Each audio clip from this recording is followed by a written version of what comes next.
3, 2.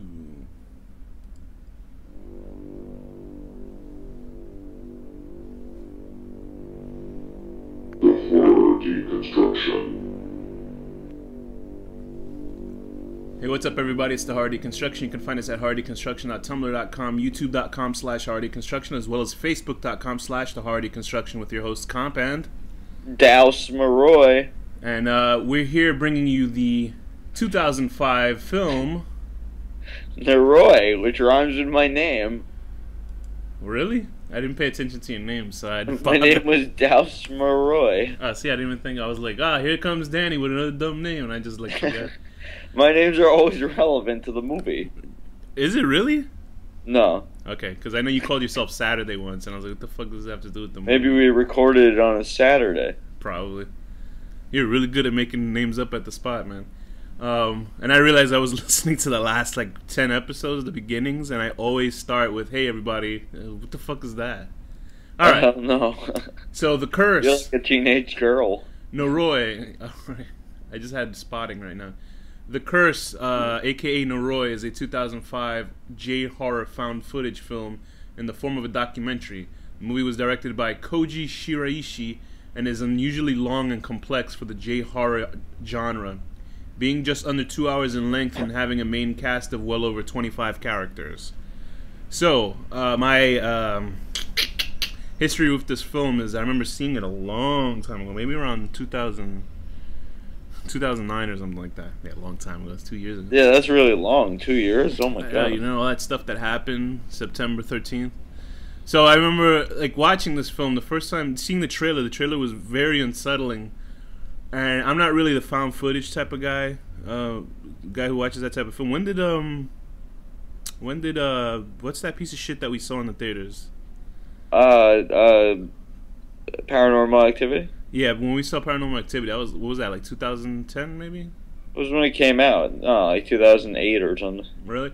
Yeah, I guess that's the kind of quality of found footage films we get. I mean, before that was obviously the Blair Witch Project, so I'm not really versed in found footage horror besides that. And what was another one? There's Blair Witch. There's Lake Mungo. Yeah, Lake Mungo. There you go. Lake Mungo is very good for this kind of film. I think I referenced that was episode 3 of our show that I referenced this Noroi because we were doing Lake Mungo for that episode, and with good reason.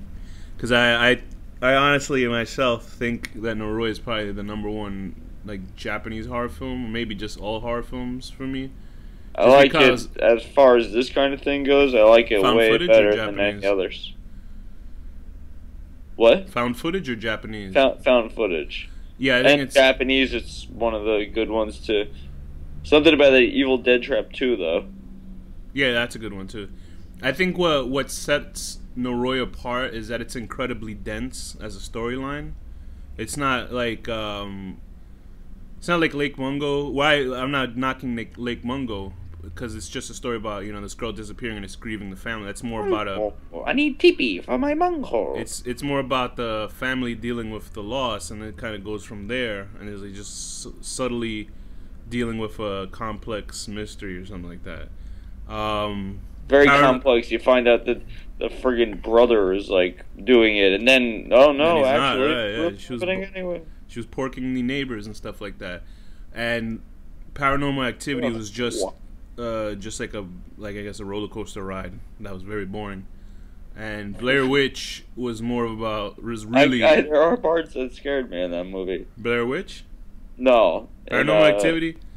You're the only person I know scared of a person standing still in fast forward mode. I couldn't believe that's what scared you in that movie. The curse when they're rocking, because it fucking. I have a very vivid imagination of a person standing in fast forward. I'm scared of demons.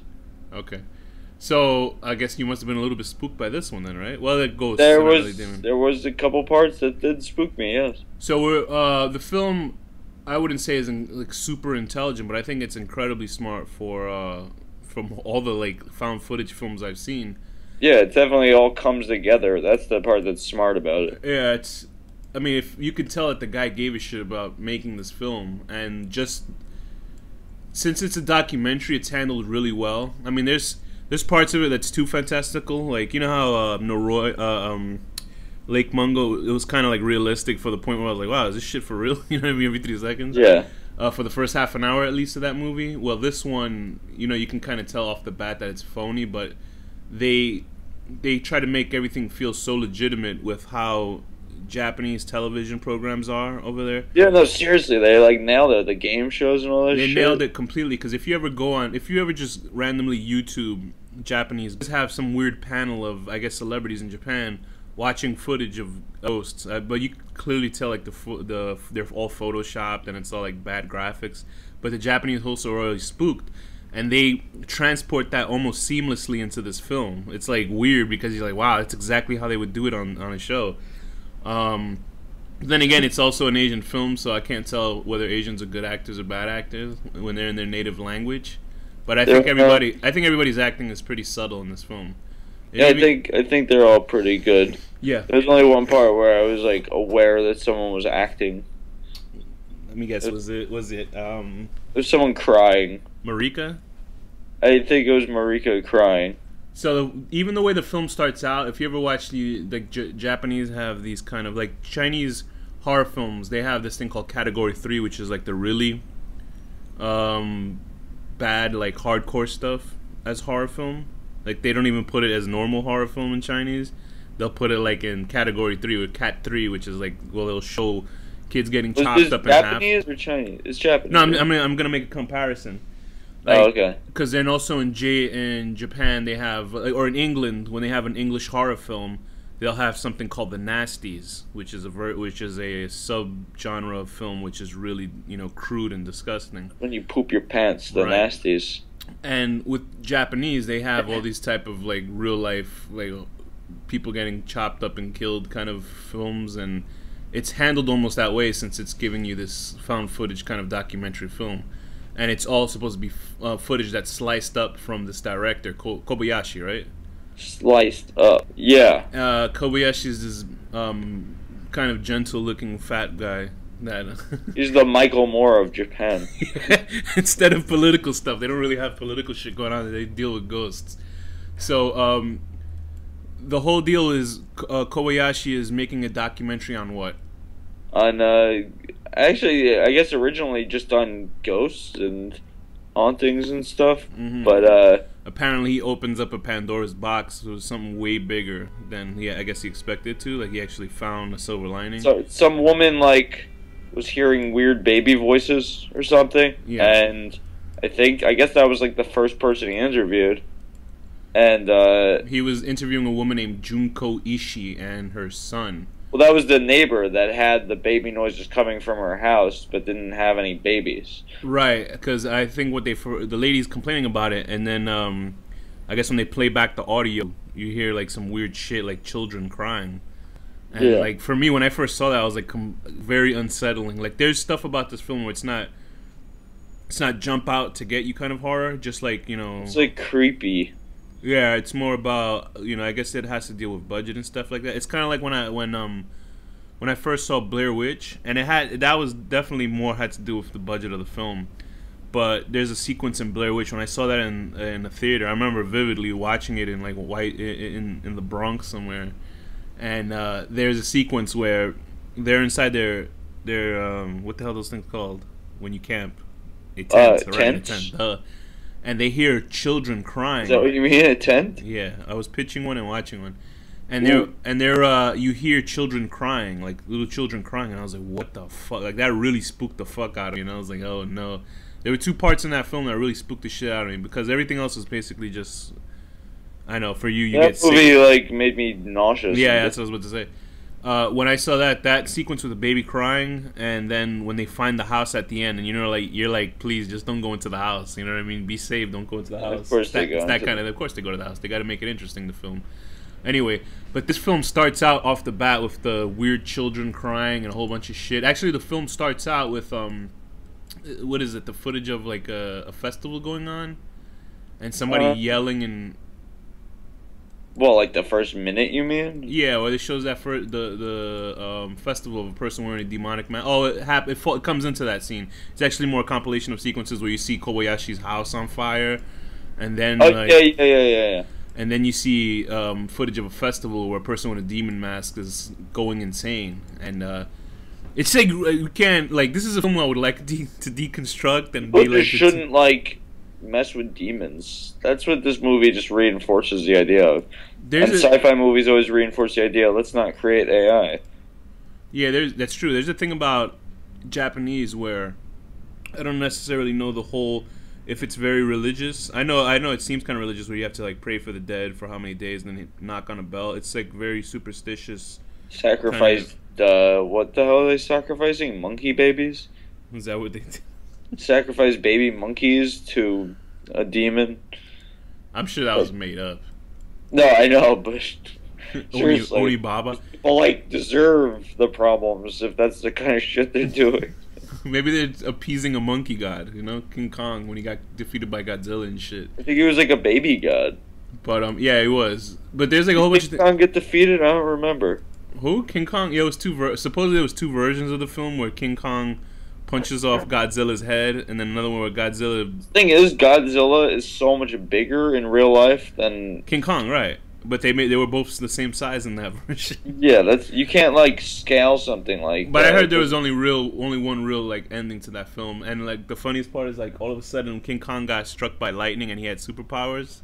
That was so bad, that movie. Hey, Jesus. Yeah, I haven't seen that since I was like so young. So the film, when Kobayashi goes and tries to interview the neighbor woman, who's like a real weirdo, and her son, you only see her son partially through a window, and that's why the found footage stuff works, because it's just subtle kind of camera work. And it's just looking, and it happens to catch this kid looking at it. And it's just like, what the fuck am I looking at? It's just very bizarre looking stuff.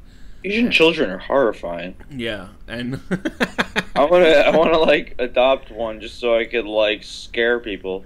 And they look like they all look like the kid from the Ju-on the Grudge and shit like that. The Grudge. I'm gonna make my Asian child wear like white glow in the dark makeup on his face, and I'm just gonna like have him stare out the window all night. You probably don't need the makeup, believe me. I'll just have him stare out the window though, like just peek his head through a little bit. Anybody that walks past is gonna be like horrified.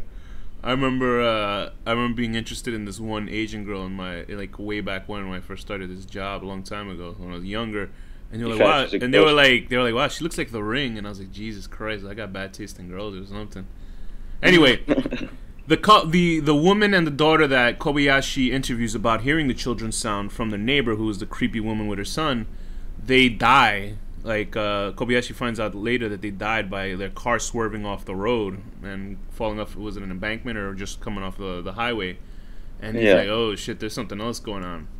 I think they hit the embankment, and then like basically now all of a sudden it gets into the Yanni or Yana, whatever the little girl. Kana. Yeah, it gets in their names are all. Then all of a sudden it goes into like one of those pop pieces from like Japanese supernatural investigation shows, and it's about ESP, right? And this is what I like about this film so much, that it didn't just stop with the ghosts. Like it didn't stop with the ghosts. It went with somewhere else, like a completely different way. It went like a RoboCop direction. What do you mean by that? It seemed like like a little campy, but fun. Oh yeah, I see what you're saying. Yeah, it's kind of weird. Like this subplot comes out of nowhere, but apparently it's a way bigger than just a subplot. And Kana is this girl who kind of keeps to herself, and her parents are I guess they're not bolstering her to do this stuff. They just figured she kind of she's a very special child. She's what is she? The 13th of the 9th of John and Kate plus 8. She's the new one. She's the one that just came out. Kate's trying to, make some money off of her ESP abilities. John wants to get more, what's that fucking shirt company that he always used to wear? That rock and roll shirt company, that Ed Hardy shirts? Ed Hardy. What a fucking douchebag that guy looked like.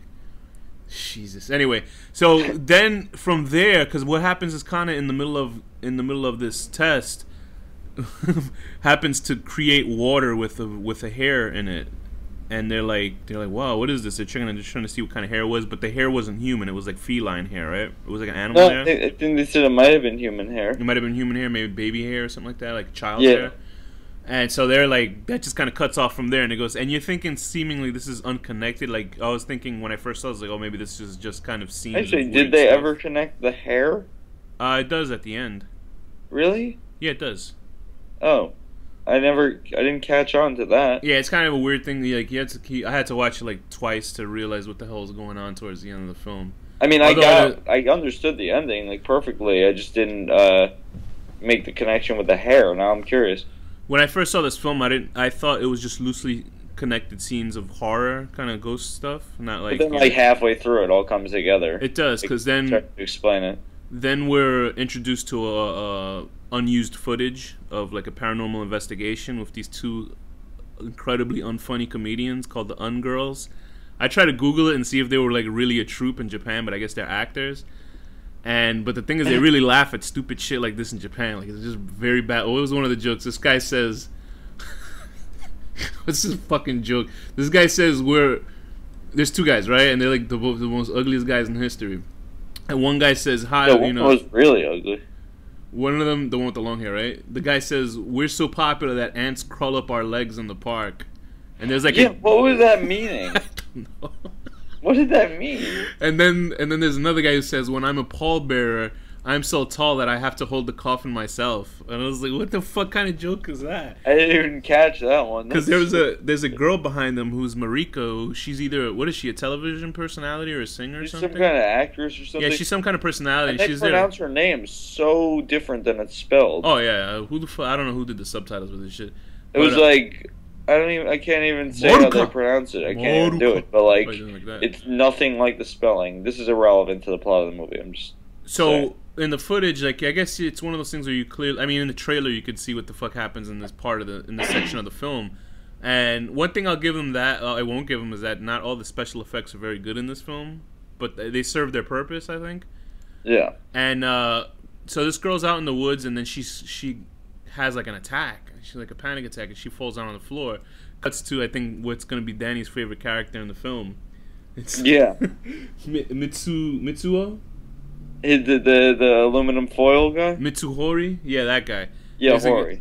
Hori, this guy. We're led to another sequence where I guess Kobayashi's having a live audience. This guy's so uncomfortable. He's constantly like moving and like, I feel bad now because I was like he clearly, like, we always say autistic every episode from now on. Then when we were hanging out in Times Square recently, and I saw that big video, like, billboard of this girl that says we are autistic, and you see this girl shaking in her like wheelchair, and I felt really bad about making up these autistic jokes. I was like, man, now I feel like a shit for saying all those jokes. Well, they're like severely autistic. The characters in Dario Argento's movies are like very mentally minor. ill.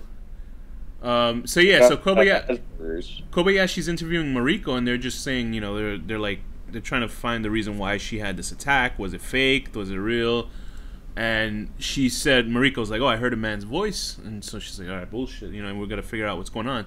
So they introduced this guy named, I wrote it down, it says Mitsuo Hori. I'm going to call him Hori from now on. Hori, Mr. You want to explain what Hori looks like? He's like, oh god, he just is dressed in like an army uniform, but it's made out of aluminum foil or something. He's very spazzy too, and he has like an army hat, right? Like the yeah, it's like one of those like the kind of hats that the pigs and Angry Birds wear or whatever. And he just like never stops moving. Like he always looks like he's like covered in some kind of gross thing that he's like trying to get off of him or something. Yeah, he has like the, I guess that's the worms. Yeah, we want to explain what he's there for. Yeah, he's basically like a paranoid schizophrenic, but they call him the super psychic, and he's there, I guess, to talk to Marika about her experience or whatever, I would imagine. And but yeah, like, he always talks about these worms, these ectoplasmic worms that are, like, eating people and shit. But he is psychic, because he, like, knows when there's danger and shit, but he's, like, crazy because of it, I suppose. Yeah. And it's, like, they don't really go into what the ectoplasmic worms are. I guess it's just some sort of random thing that happens to explain that all these people are kind of getting their energy sucked at by these creatures that I guess it's like bad energy. Yeah, it's just I guess it's just generally saying, oh, there's demons here, but you don't have to say what kind of demons there are. You just kind of wave it away. Yeah. Because you don't really. Do you see? Yeah, you do see ectoplasmic worms in the film. It's just fucking weird. You see babies. Well, that too, but I thought there was kind of. I thought it kind of hints to it in some sequences. I could be wrong.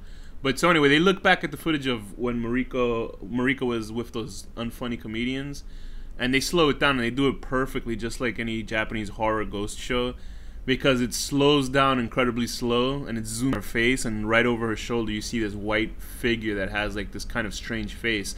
And if anybody's ever seen the film, I think it's Princess. A little lady. Yeah, you see Ted Danson's ghost flying behind.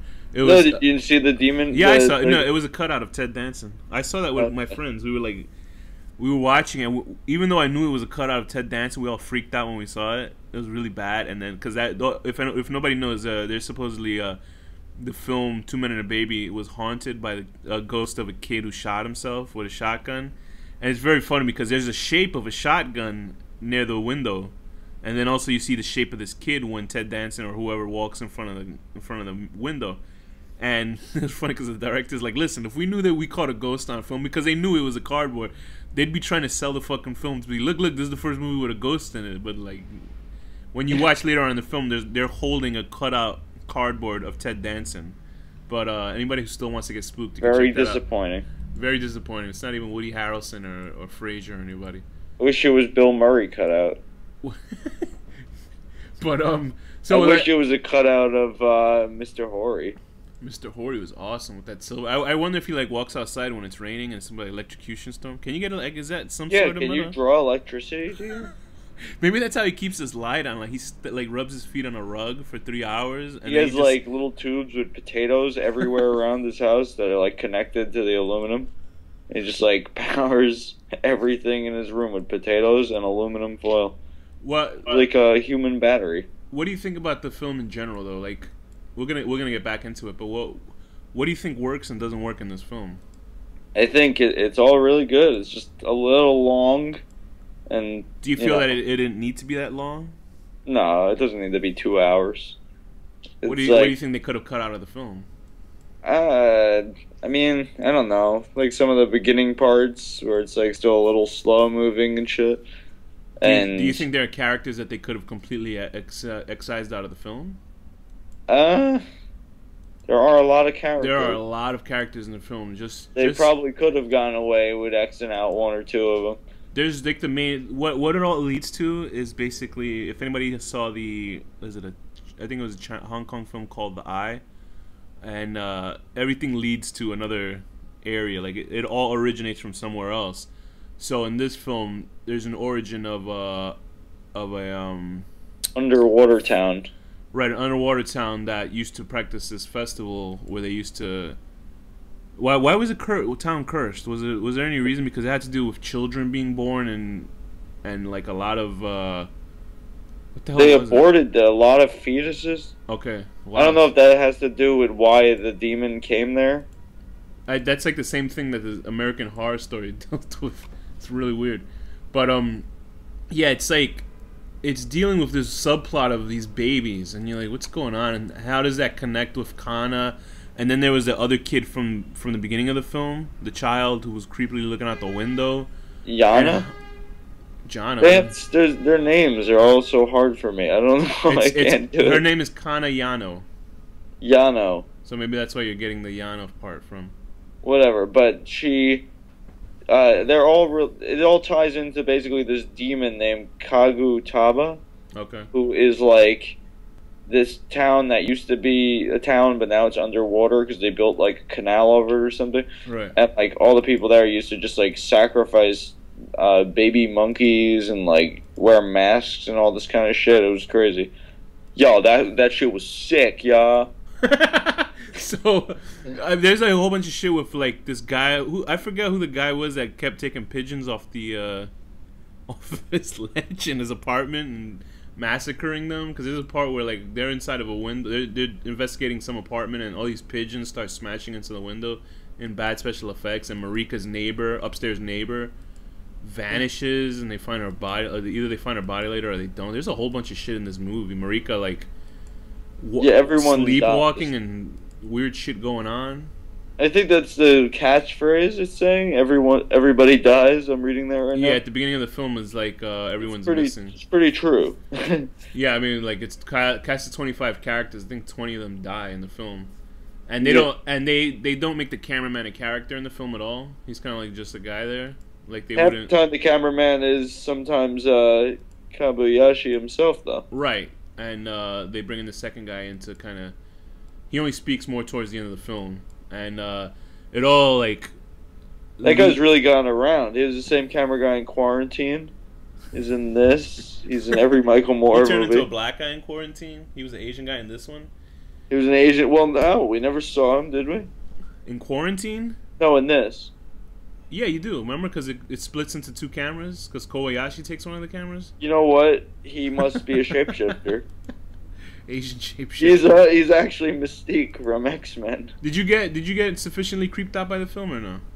There was points where I got creeped out. For the most part, I was just watching it, like enjoying it, but not creeped out. But then, like towards the end, especially, like I hate that kind of stuff. What stuff? Like the last scene. Oh, the found footage scene, the crazy part at the end. Yeah. It's definitely like that took me out when I first saw. I was like, "Holy shit!" When I saw that part, we don't necessarily say what it is, but like I know we sound very like we're half dead in this episode, but this was a really good film. Do I sound half dead? It's because I have a cold. I feel like I'm sounding very half dead in this episode. But there's a lot of sequences where they're reviewing footage, and then when you're watching it, there's visual disturbance, and you see like these faces, like these weird kind of shapes of a face in the background.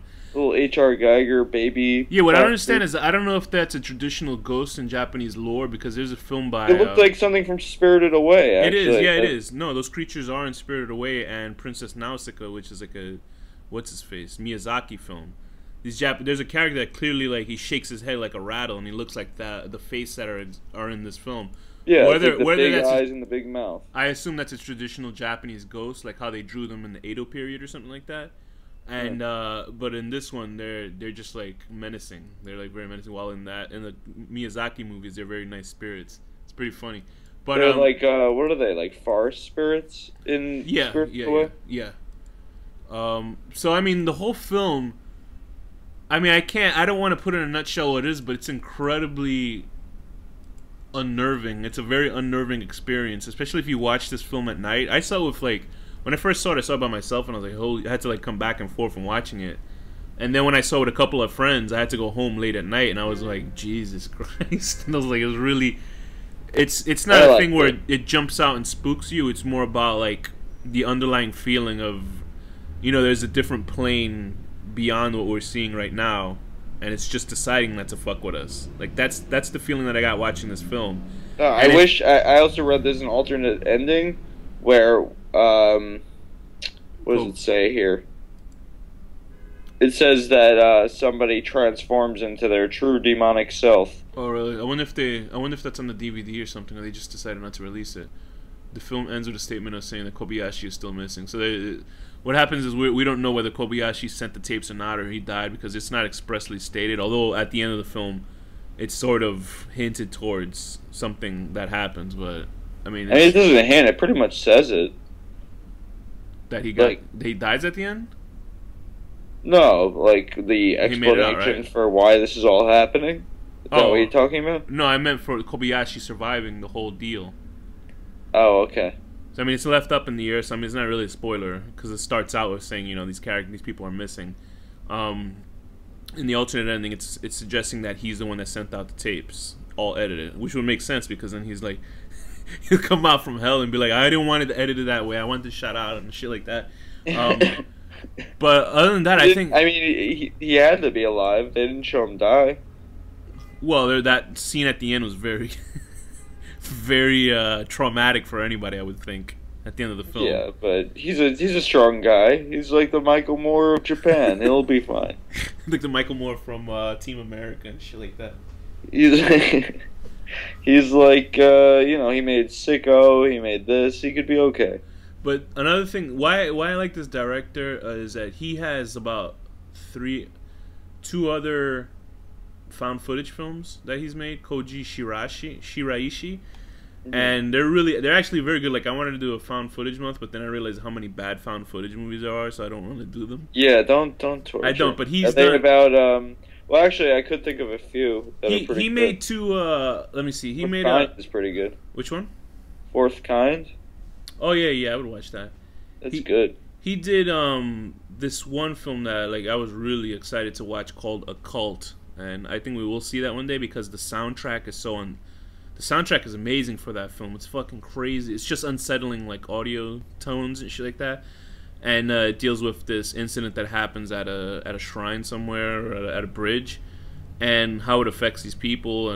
But the only thing I would say is wrong with that movie is the last minute of the film is probably the worst thing I've ever seen in any movie ever.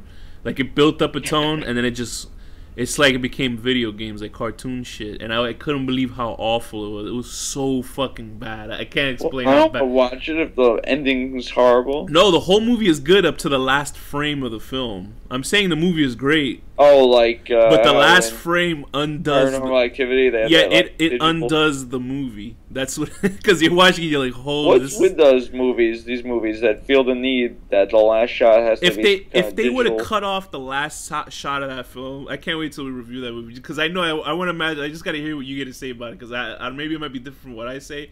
I think it's just they didn't have money for the budget or something. Was it like the same thing with Paranormal though, right? Where that last shot is like all like fucking digital. It makes that ending from Paranormal Activity look like the greatest ending of all time. It's just no. I understand in method why it's done, but it's just not very good. Like what they did, how they approached it. He also did this movie called Grotesque, which is, I guess, a hardcore. It's like 3 times the type of Hostel. Like a guy gets his dick cut off. It's just torturing. We don't have to watch that. But one of the ones that I liked but I didn't love was Shirome that he made. He directed this film where they, without telling they had like pop girls, like Japanese pop singers, these like 12 to 14-year-old girls, like 5 of them or 6 of them. They bring them out and be like, oh, so they're telling them this is like it's a found footage movie, but from the outset, you know, it's like a gag. So they play a trick on these girls. They basically put these girls in a horror film without telling them. So it's like the genuine reaction of these girls freaking out from ghosts and all this paranormal activity and shit going on. So it's like fake stuff going on. The girls don't know. Yeah, obviously the girls don't know it. I mean, that it kind of takes away from the film that you know that it's fake going in, but it's funny because you see the reaction of these girls freaking out. But it's set like, you know, at the very end it'll tell you it's phony, but it's like one of the funniest things I've ever seen for a film because the girls. So it's like a comedy. Not at all, because it's like the tone of the film is so dark and creepy that it's like weird. He's also in the movie. It's saying. That's the only thing I don't like. That I think he might have been in Noroi too, because he was in a cult and he's in Shirome and he's always playing the director in the film, and he dies in Shirome and he dies in the cult. He's like, can you change your look? Because it's almost like Steven Spielberg. You know what Steven Spielberg looks like, or George Lucas. And if they're in different movies playing the same guy, you know what I mean? You're like, come on, how many fucking times are you gonna die? Are you like the true immortal of the fucking movies and shit like that? Well, that's what they're trying to say. They're like gods. The Asians are immortal people. But it's Asians with their demons and their immortality. So, but they're fantastic. Calpy soda, very good. What in the long run would you say about this film works and doesn't work? I would say that it all pretty much works. It's a little draggy, but that's like every Asian movie, and I think that's just something that I don't get, but whatever. And it's really good. Everyone should check it out. It's not particularly scary, though, but it is good. I think it's unsettling and unnerving, and it's very creepy, and it's supposed to make you feel a dread, like a giant dread, which I like more of a film than anything, because nothing really scares me. Besides, it's like Lake Mungo in a way, where it's just unsettling. I don't know. It's better than Lake Mungo. I think so. Yeah, of course. Just because it's more dense and it has a giant, like, interweaving storyline with so many characters, and it feels like it's a documentary. It doesn't feel like, you know. Mr. Horry's worth watching it. Yeah, he should have had his own film. But, yeah, he should. I want to like adopt him or something. I want to just like keep him in my house, like put him on like a leash or something, and like nail him into a floorboard. It's like martyrs. That's like what they do to the mentally ill kids. Yeah, I want to martyr him. I want to just have him constantly like, and like record it and play it back to him and stuff. But and go in and I'll like spoon food into his mouth and shit. All we know is Mr. Hori ends up being a pretty chilled dude. Get it? So, what's your rating on this film? Oh, I'm gonna give this movie a 9 out of 10. 9 out of 10. Man in aluminum foil beating the shit out of a little boy. I'm gonna give this movie a 10 out of 10. Two incredibly unfunny and ugly comedians telling bad jokes that a girl laughs on the back of a van too. That's like our show. There's no girl here laughing though. There's girls that follow us. In my imagination, there is. Oh, mine too. I have one bound and gagged back here. But I totally recommend this film. I think it's one of the best, if not the best, found footage film that I've seen. It's dense and it's huge and in scope, so I think it's well worth the 2 hours of watching. Danny says it could be a little shorter, but what the fuck do we know? Skip Paranormal Activity. Watch definitely, this. yeah. Get the fuck out of it with that stuff. So with that, what's the next film? Oh, it's a great one. It's Rabid Grannies. Fucking cocksucker. And that fucking Rabid Grannies. What? I wish I could just review it right now for 1 minute and give you my review. No, we'll do our 1 minute review next time. You think I wouldn't? Alright, so with that, we will see you guys later. Danny, what am the final word? Baby.